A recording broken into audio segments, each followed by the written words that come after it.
Meus irmãos, graça e paz a todos, estamos aqui para mais uma exposição bíblica dessa maravilhosa série que iniciamos no livro de Zacarias, um dos principais livros do Antigo Testamento e um dos principais livros entre os profetas menores.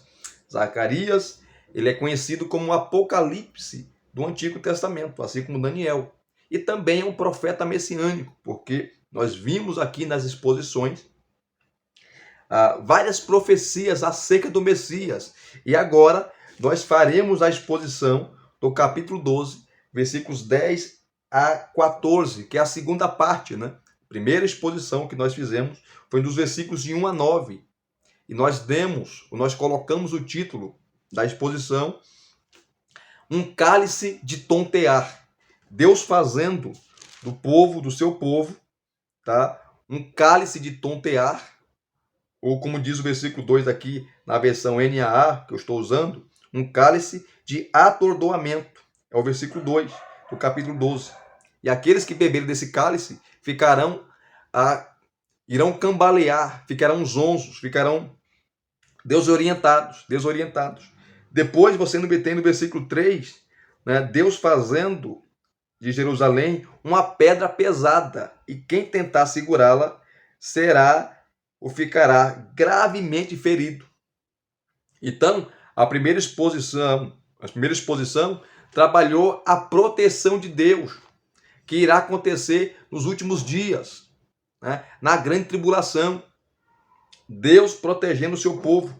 E essa expressão, naquele dia, aparece aqui no capítulo, em toda a sessão, né?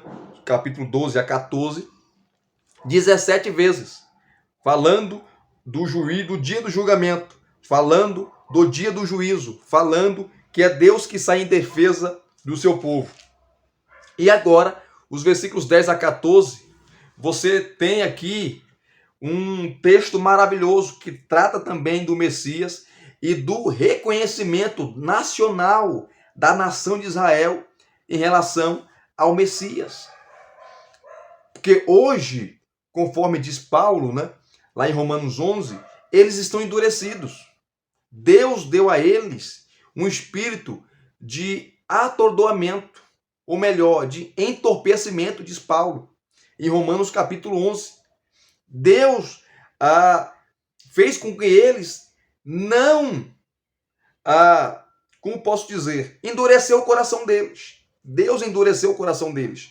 E Paulo cita as escrituras para provar isso, tá? Aí Paulo vai falar, a partir do versículo 13 ali, de Romanos 11, que a queda deles, a incredulidade deles, a rejeição deles ao Messias trouxe o que para nós, os gentios, as nações? Salvação. Mas chegará um tempo, e esse endurecimento não é eterno. Esse endurecimento tem prazo de validade. Esse endurecimento vai acabar um dia. Esse endurecimento não é para sempre. E quando eles reconhecerem o Messias como seu Salvador, quando eles reconheceram que eles maltrataram o Messias, que eles mataram o Messias, que eles crucificaram o Messias, eles irão chorar, eles irão se arrepender. Mas esse choro aqui é de quebrantamento, é de arrependimento. E é isso que nós iremos aprender aqui agora. E antes de ler os versículos 10 a 14, é preciso, né, fazermos aqui umas ponderações. Zacarias aqui ele faz uma transição da alegria da vitória sobre os inimigos, que é os versículos que é o capítulo 12, versículo de 2 a 9, capítulo 12, versículo de 2 a 9, tá? E ele sai da alegria da vitória sobre os inimigos para o choro do arrependimento. O texto é assaz, importante, porque nos remete ao Messias, aquele que trouxe salvação em suas asas. Zacarias aqui, ele fala sobre o verdadeiro arrependimento, operado pelo Espírito Santo, ou Espírito da graça, e de súplicas, e demonstrado por um choro amargo, fruto da genuína contrição, conversão.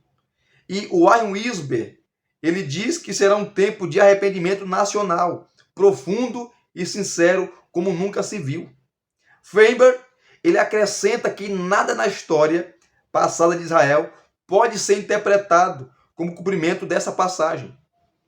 Porém, esse choro de arrependimento pode ser visto também sempre que um pecador convencido de seu pecado olha para Jesus e tem nele copiosa redenção. Richard Phillips coloca esse magno assunto da seguinte maneira, abre aspas, citando Richard Phillips no seu comentário no livro de Zacarias. Ele diz assim: em todo o livro de Zacarias, Deus está enfatizando a salvação que ele realizará, tanto na época de Zacarias, quanto posteriormente, por meio do Messias.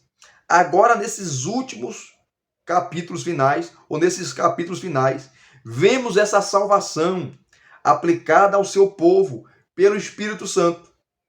Encontramos aqui o fortalecimento interior da fé, o dom do arrependimento, a purificação e a perseverança dos crentes.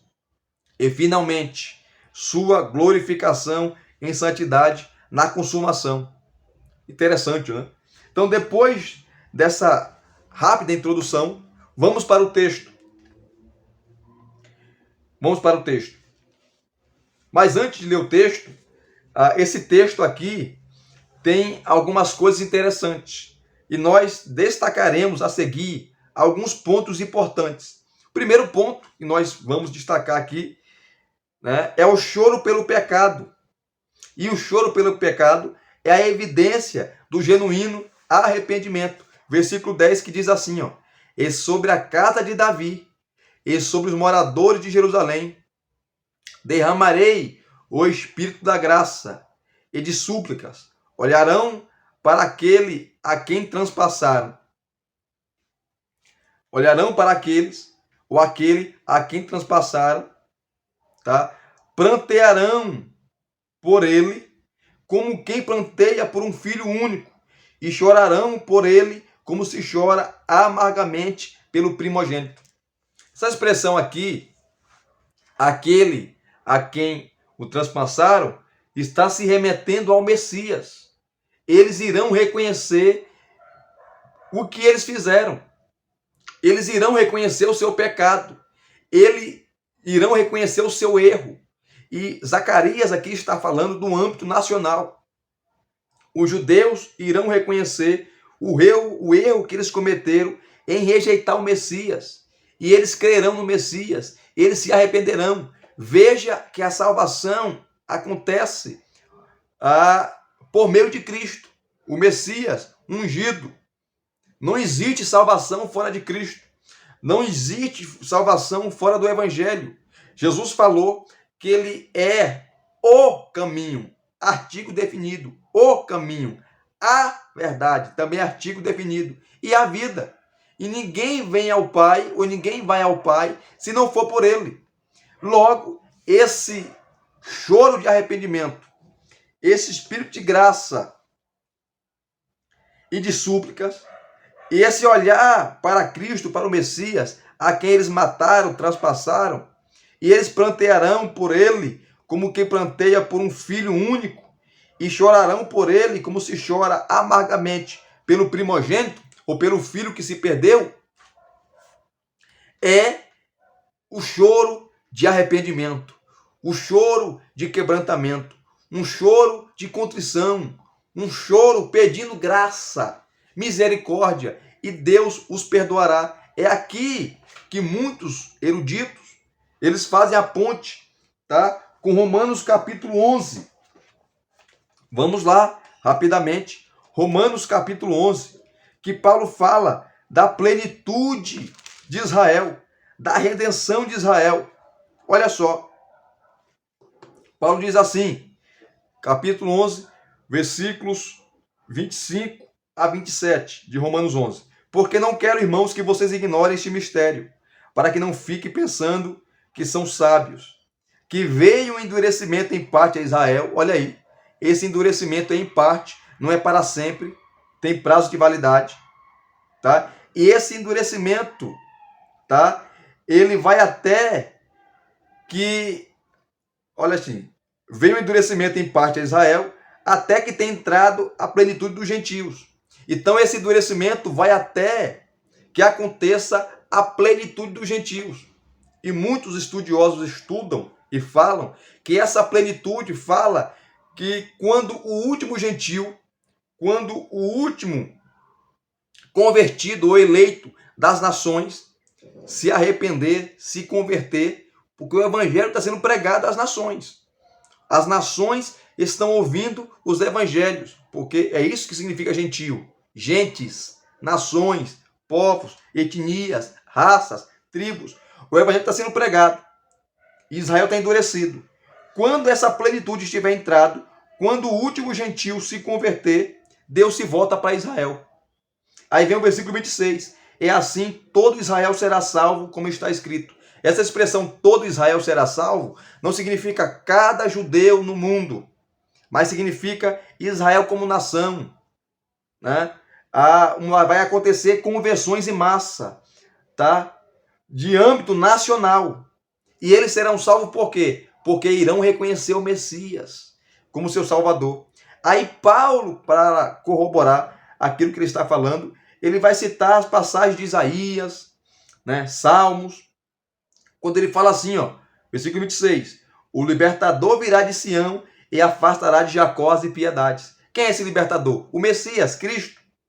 Versículo 27, esta é a minha aliança com eles, quando eu tirar os seus pecados. Está citando Jeremias 31, do 31 ao 34. Quem vai tirar os pecados? O Messias. Então, você faz um link, uma ponte, falando dessa plenitude de Israel, do Israel étnico, e essa plenitude envolve ou tem âmbitos nacionais. Israel irá crer no Messias, porque não existe salvação fora de Cristo. Não existe salvação fora do Messias. Eles crerão no Messias, eles irão se arrepender por aquilo que eles fizeram, matando o Messias, e eles serão salvos. Então você vê, o primeiro ponto aqui é que o choro pelo pecado é a evidência do genuíno arrependimento. Segundo lugar, tá? O segundo ponto, o choro pelo pecado é amargo. Versículos 10 e 11. Eu já li o versículo 10, olha o versículo 11. Naquele dia, que dia? O dia do juízo, o dia do acerto de contas, o dia final, o dia que eles irão reconhecer Cristo como Messias. Naquele dia, o pranto de Jerusalém, ou o pranto em Jerusalém, será tão grande como o pranto de Haddad Rimon, no vale de Meguido. Então, esse choro aqui não é um choro amargo, um choro de remorso, não. É um choro de arrependimento. É um choro de uma genuína contrição, de um genuíno quebrantamento. Então é o segundo ponto. É o segundo ponto que nós temos aqui.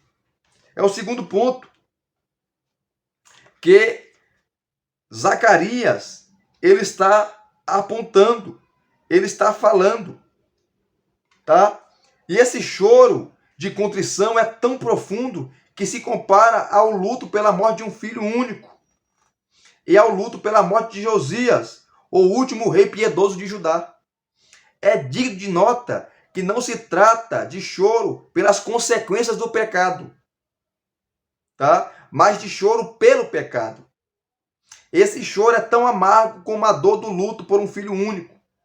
A morte de um filho único se assemelha a eliminar da terra a raiz que dará continuidade à sua descendência. É uma dor sem o bálsamo do consolo. Essa dor sentida no Egito, quando todas as famílias choravam a morte de seus primogênitos. Né? Lembra da última praga? Que foi a morte dos primogênitos. E através disso, Faraó liberou o povo para que o povo fosse embora. Tá? Vai ser exatamente isso que vai acontecer, essa contrição, esse arrependimento. Mas este choro foi comparado também ao luto da morte do rei Josias, o último rei piedoso de Judá, nas mãos de Faraó Neco. Feinberg tem razão ao dizer que Josias foi o único raio de esperança da nação entre Ezequias e a queda de Judá. Conforme você vê, 2 Reis, capítulo 23, versículos 29 e 30, 2 Crônicas 35, versículos 22 a 27. Acredita-se, a expressão que aparece aqui, Haddad-Rimon, acredita-se que Haddad-Rimon é uma cidade que ficava no Vale de Meguido, onde esse monarca fora morto. Josias fora morto. Com a morte desse monarca, apagou-se a lâmpada da esperança em Jerusalém. De abismo em abismo, o povo caiu em desgraça, culminando no cerco e na tomada de Jerusalém pelos caldeus, os babilônicos. David Byron, expressou isso de forma clara. Josias foi a última esperança do descendente. Ou melhor, Josias foi a última esperança do decadente reino judaico. Em sua morte, o último raio do pôr do sol de Judá desvaneceu-se na noite.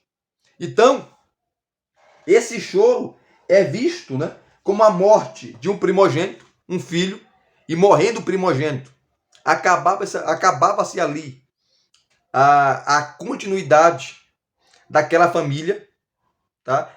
A mesma coisa aconteceu ali com Jefté, quando ele sacrificou a sua filha. E fazendo isso, o que aconteceu? Ele não teria descendência, não teria netos, ele não foi avô. E ele chorou amargamente, porque o voto que ele fez foi louco, foi precipitado. Assim como morria o primogênito, a genealogia, a descendência encerrava ali. Esse será o choro. E também foi o choro por Josias, por Josias, o último rei bom de Judá, que morreu novo, com 39 anos. 39 anos, porque ele enfrentou o faraó Neco e acabou morrendo. O faraó Neco falou, saia daqui, rapaz, meu negócio não é com você. E ele foi para cima e acabou sendo morto, acabou sendo alvejado. Então, veja que o choro de arrependimento da nação de Israel, reconhecendo Cristo como Messias, será tão amargo, amargo no sentido positivo, porque eles irão reconhecer Cristo como Messias, irão reconhecer as suas mazelas, o endurecimento vai sair, porque, como diz Paulo, o endurecimento vem em parte, não é total, não é deliberativo, não é final, tem prazo de validade. Tem prazo de validade. Esse é o segundo ponto. O terceiro ponto, é que o choro pelo pecado é um dom do Espírito, que está no versículo 10 ainda, que eu já li, não vou ler de novo. O arrependimento não é uma obra humana, mas é a operação do Espírito de Deus. Só o Espírito Santo, queridos, pode convencer o homem do pecado.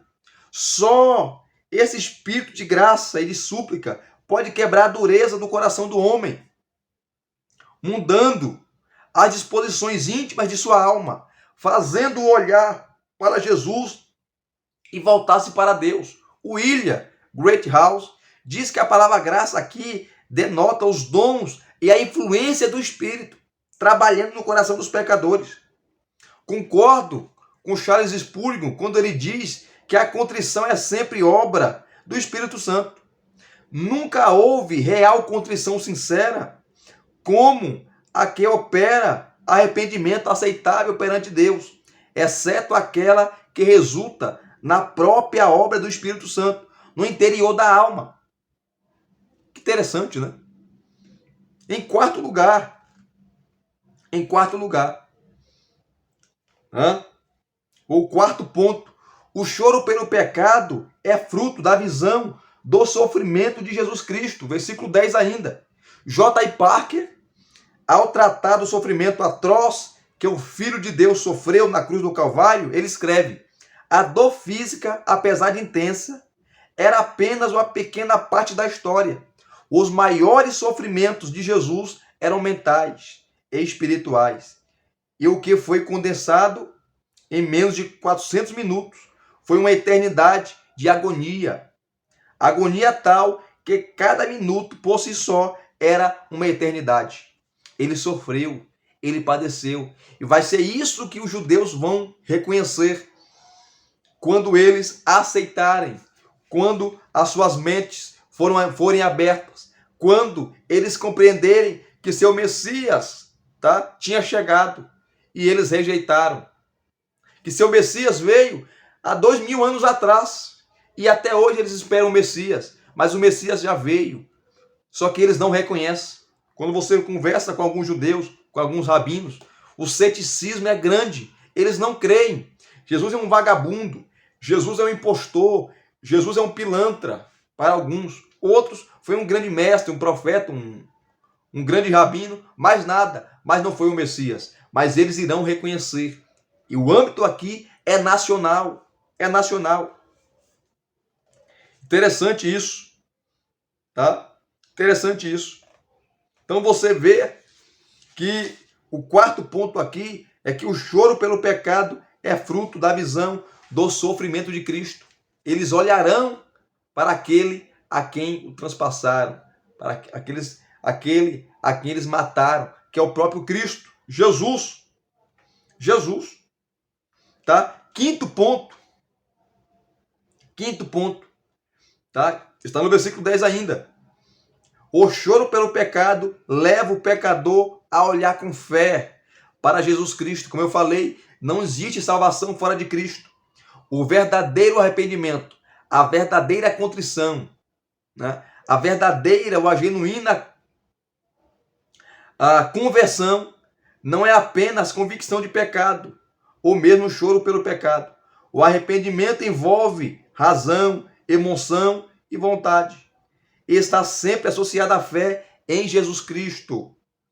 Judas reconheceu seu pecado e ficou triste por causa dele, mas não se voltou para Jesus, nem olhou para ele com fé, por isso que acabou se matando. O arrependimento desemboca na fé. É preciso abandonar o pecado e olhar para Jesus. Richard Phillips, ele diz que olhar para ele, essa expressão que aparece aqui no versículo 10, olhar para ele é um modo de descrever a fé, como é dito em Isaías: olhai para mim e sereis salvos, ou sede salvos. Isaías 45, 22. Sexto ponto, tá? Os versículos 12 e 14, ou melhor, os versículos 12 a 13. Sexto lugar, o choro pelo pecado é universal. Versículos 12 e 13 diz assim: a terra pranteará cada família à parte, e suas mulheres à parte, a família da casa de Natã à parte, e suas mulheres à parte, a família da casa de Levi à parte, os sacerdotes, né? E as suas mulheres à parte, a família dos Simeitas à parte, e suas mulheres à parte. Então, sexto ponto, o choro pelo pecado é universal, né? O choro pelo pecado é evidenciado na família real, na família profética e na família sacerdotal. Abrange todas as classes. Nessa mesma linha de pensamento, William Greathouse, ele comentando esses versículos, ele diz que as famílias mencionadas, especificamente nos versículos 12 e 13, que acabamos de ler, eram representantes das principais camadas sociais da nação. A linhagem da casa de Davi representa a família real. A linhagem da casa de Natã, a linhagem profética. A linhagem da casa de Levi, o sacerdócio. A linhagem da casa de Simei, os escribas e mestres de Israel.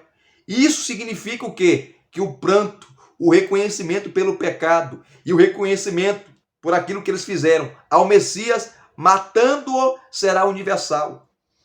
E isso aqui nunca aconteceu na história, queridos. Tá? Nós, a igreja, reconhecemos Cristo como Senhor, como Salvador. Mas para os judeus, ele virá como Messias. Ele virá como ungido. Ele virá como Senhor. Eles reconhecerão.